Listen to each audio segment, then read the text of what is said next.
এদেরকে আমি বিশেষজ্ঞ বলি না, এগুলি হচ্ছে মানে অপদার্থ। অটোরিকশা চালকরা যা করেছে সেটা সঠিক। মানব সভ্যতা বিরোধী পায়ে চালিত এই রিক্সা প্রত্যাহার করা উচিত। পৃথিবীর কোথাও নাই পায়ে চালিত এই মানবতা বিরোধী এই যানবাহন। মানব সভ্যতার জগতে এই বর্তমান বিশ্বে, উন্নত বিশ্বে পা দিয়ে ঘানি টানবে, রিক্সা চালাবে, মানুষ পরিবহন করবে মানুষ, এটা তো হতে পারে না।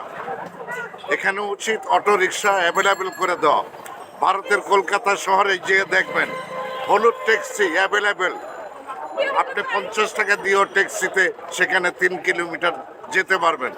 আইআরএস বাংলাদেশে একটা অটো রিক্সা অর্থাৎ বেবি ট্যাক্সি যাকে বলি আমরা, সেই স্কুটার নিতে হলে 500 টাকা লাগবে, 300 টাকা লাগবে, এর কমে ওঠা যায় না।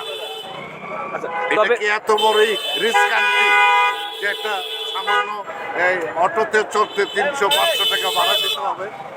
তারা সরকারের কোনো আইন মানে না, তারা গভর্নমেন্টের কোনো আইন মানে না। বেবি ট্যাক্সি চালকরা সাধারণ যাত্রীদেরকে 500-300 নিচে তারা তুলবে না। মানে সেই জায়গায় আমাদের যে অটো রিক্সা যেগুলি, এগুলি অ্যাভেলেবেল হওয়া উচিত, এগুলি তুলে দেওয়া ঠিক না। আর এই পায়ে চালিত এই মানবতা বিরোধী ঘানি টানা এই সভ্যতার যুগে এই সমস্ত পায়ে চালিত রিক্সা বন্ধ করে দেওয়া উচিত। তবে এই যে কলকাতায় তো দেখেছেন যে মানুষ হেঁটে হেঁটে মানুষকে টেনে নিয়ে যায়, তো সেখানেও তো এরকম একটা, ওইটা ব্রিটিশ করেছিল, ওইটা অল্প স্বল্প টোটাল পার্ক স্টেটে এবং ওই অঞ্চলে হয়তো 100 রিক্সা নেই। ওইটা স্মৃতিস্বরূপ, ওইটা রাখছে ব্রিটিশের একটা স্মৃতি। ওইটা ওই বিহারের লোকেরা ওরা এটা করে, এটা শখের বিষয়। মানুষ ওটার মধ্যে ওঠে 10-5 মিনিটের জন্য। ওটা অল্প দূরত্ব অতিক্রম করে, 1/2 কিলোমিটার বা তার চেয়েও কম। আরও দুটি প্রশ্ন দাঁড়িয়েছে। একটি হচ্ছে মানুষজন প্রশ্ন তুলছে ব্রেক নিয়ে, মানে ব্রেক সিস্টেম ভালো না, এই বিষয়ে আপনি কি বলবেন? এটা সরকার দেখতে পারে বিশেষজ্ঞ দিয়ে, এটার ব্রেকটা কী রকম হবে। আমাদের দেশে বাসে দেখবেন আপনার পিছন দিক দিয়ে গেট না হয়ে সামনের দিকে গেট। একটা অগ্নিকাণ্ড হলে এই বাসের থেকে লোকগুলি বেরোবে কেন? আর ইন্ডিয়াতে দেখেন পেট কাটা দুইটা রাস্তা আছে, পেট কাটা মাঝখান দিয়া, ডান দিকেও নামতে পারবেন, বাম দিকেও রাখতে পারবেন। যদি দুর্ঘটনা ঘটে মানুষ নিরাপদে নামতে পারবে। আর বাংলাদেশের এই হচ্ছে খাঁচার ভিতরে ভরে ড্রাইভারের পাশ দিয়ে ছোট্ট একটু গেট, এখানে চাপাচাপি যাতায়াতি করে উঠতে হয়, হুড়োহুড়ি করে পকেট মার হয়, নানান কিছু হয়।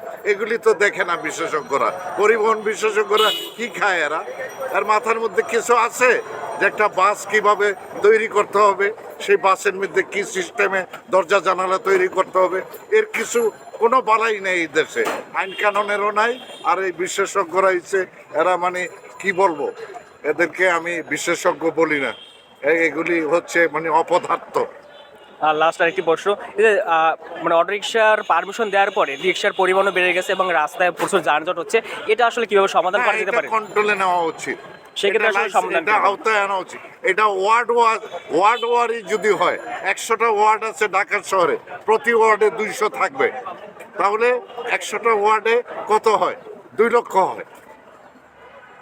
আচ্ছা, সরি, 2000 হয়, 2000 হয়। এটা সীমিত আকারে নিয়ে আসা উচিত। ওয়ার্ডের রিক্সা ওই ওয়ার্ডেই চলবে, ওর বাইরে আসতে পারবে না। এক ওয়ার্ড থেকে আরেক ওয়ার্ডে যখন যাবেন সেই ওয়ার্ডে পরিবর্তন করবেন রিক্সা। এটা লং চালানো যাবে না যে সদরঘাট থেকে মিরপুর গেলাম, নো, ওই সিস্টেম না। একটা ওয়ার্ডে সীমিত আকারে রাখতে হবে। মহিলা, শিশু, বৃদ্ধ এরা চলবে, বাকিরা পায়ে হাঁটবে।